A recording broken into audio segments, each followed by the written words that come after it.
माँ के 5 हक जो हर बेटे पर फर्ज हैं। अगर आपकी माँ जिंदा है तो ये वीडियो आखिर तक जरूर सुने, क्योंकि माँ का मकाम सिर्फ लफ्जों में नहीं, अमल में नजर आना चाहिए। पहला हक, इज्जत। माँ से ऊंची आवाज में बात करना अपनी किस्मत को नीचा करने के बराबर है।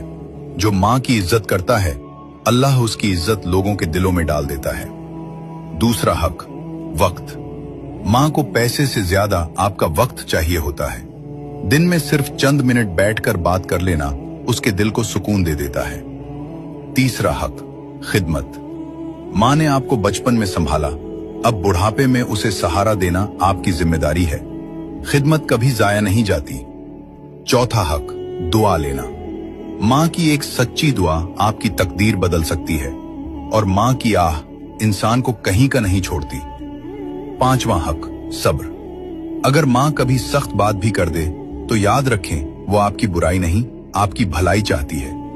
याद रखें, माँ जैसी नेमत दोबारा नहीं मिलती। जब तक वो साथ है उसकी कदर कर लो। और अगर आपकी माँ इस दुनिया में नहीं रही तो आज ही उसके लिए दुआ कर लें।